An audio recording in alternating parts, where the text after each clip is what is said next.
Hello students, इस video lecture में मैं क्वेश्चंस ले रहा हूँ जिसमें अपन एलएफपी और यूएफपी निकालेंगे, यानी लोअर डार्बक सम और अपर डार्बक सम फाइंड करेंगे। अभी इससे पहले वाले वीडियो में मैंने आपको लोअर डार्बक सम और अपर डार्बक सम्स के बारे में बताया था और उसी के ऊपर बेस्ड जो क्वेश्चंस है वो अपन करेंगे। क्वेश्चंस यहाँ दिया हुआ है कि एफ एक्स कॉस एक्स है, ये कॉस एक्स फंक्शन है। तो ये फंक्शन क्या होता है? ट्रिग्नोमेट्रिक फंक्शन है, डिफाइंड होता है प्रत्येक एक्स के लिए, क्योंकि cos x की रियल वैल्यू होती है x के हर वैल्यू के लिए, और ये बाउंडेड भी है क्योंकि इसकी वैल्यू क्या है 0 और 1 के बीच में, तो बाउंडेड फंक्शन है, तो परिभाषित भी है, बाउंडेड भी है, तो हम डार्बक सम निकाल सकते हैं।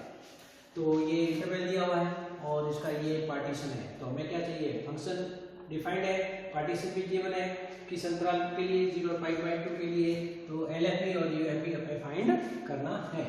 तो हम इसके 0 और जो π/2 है इसके हम संगत सब इंटरवल लेंगे। तो 0 से π/6 एक इंटरवल, दूसरा इंटरवल π/6 से π/4, एक हो जाएगा π/3 से π/4 और एक हो जाएगा π/3 से π/2 इंटरवल होगा। इस इंटरवल की लंबाई क्या हो जाएगी? इसका माइनस करेंगे π/6, I2 इसमें से ये माइनस करेंगे तो डेल्टा 2 क्या हो जाएगा π/12, और इसका लेंथ हो जाएगी π/12 और इसकी लेंथ हो जाएगी π/2 में से π/3 गया तो π/6, ये हो जाएगा। फंक्शन ये है। तो सबसे पहले हम सुप्रीमम की बात करेंगे। तो m1 fx इस अंतराल के लिए इसका सुप्रीमम, अब देखिए इंटरवल क्या है 0 π/6, तो cos 0 की वैल्यू क्या होती है 1, तो इसका सुप्रीमम क्या हुआ इस इंटरवल के लिए 0 और π/6 के लिए, इसका इंटरवल क्या हुआ 1। अब m2 के लिए किस इंटरवल के लिए लेंगे? इस सब इंटरवल के लिए, तो इस पे π/6 पर इसकी वैल्यू ज्यादा होगी तो √3/2। इसी प्रकार इस इंटरवल थर्ड इंटरवल के लिए लेंगे इसका m3, वो हो जाएगा π/4 पर 1/√2, और जो लास्ट इंटरवल है उस पर सुप्रीमम की वैल्यू हो जाएगी 1/2, वो हो जाएगी π/3 पर। तो इस प्रकार m1 m2 m3 ये इस इंटरवल के लिए क्या निकला? फंक्शन के सुप्रीमम निकले।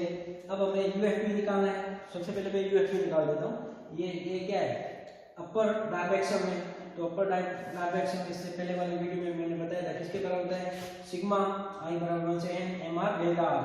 तो सबसे पहले मैं क्या लूंगा? i1 लूंगा, तो m1 डेल्टा 1, तो ये m1 है और ये डेल्टा 1 है, फिर प्लस m2 डेल्टा 2, ये m2 है और ये डेल्टा 2 है। इस प्रकार m3 डेल्टा 3 और m4 डेल्टा 4 काउंट करूंगा, फिर उसका सम ले लूंगा, तो मुझे यूएफपी मिल जाएगा। तो यूएफपी हो जाएगा m1 delta 1 plus m2 delta 2, m3 delta 3 और m4 डेल्टा 4। तो m1 की वैल्यू है 1, इसकी लेंथ π/6, m2 की वैल्यू √3/2 और डेल्टा 2 क्या है? इसकी लेंथ π/12, m3 की वैल्यू 1/2, डेल्टा 3 π/12, m4 की वैल्यू थी 1/2 π/6। अब सबका सम कर देंगे तो ये π/4 आ जाएगा। इस प्रकार ये प्री डार्बक सम हो गया। इस प्रकार हम लोअर डार्बक सम की बात करें तो हमें स्मॉल m चाहिए या इन्फिमम चाहिए। तो एफ एक्स अंतराल का फर्स्ट जो इंटरवल है उसमें निम्नक हो जाएगा π/6 √3/2, क्योंकि cos 0 की वैल्यू 1 है, cos π/6 पर वैल्यू क्या है? कम है, √3/2। इसी प्रकार m2 आ जाएगा इस इंटरवल के लिए 1/√2, m3 इस इंटरवल के लिए। ध्यान रखना जो सेकंड वैल्यू होती है ना, जो फर्स्ट वैल्यू होती है वो उससे कैपिटल M आएगा और सेकंड वैल्यू से क्या आएगा?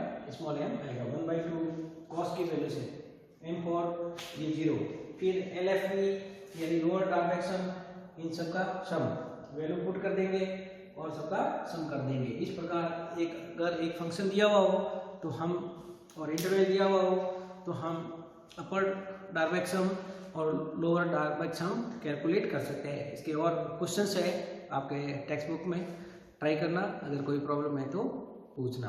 नेक्स्ट वीडियो लेक्चर में हम जो डार्बक जो थ्योरम है, डार्बक सम के ऊपर जो थ्योरम्स है उसके ऊपर अपन डिस्कस करेंगे। Thank you very much.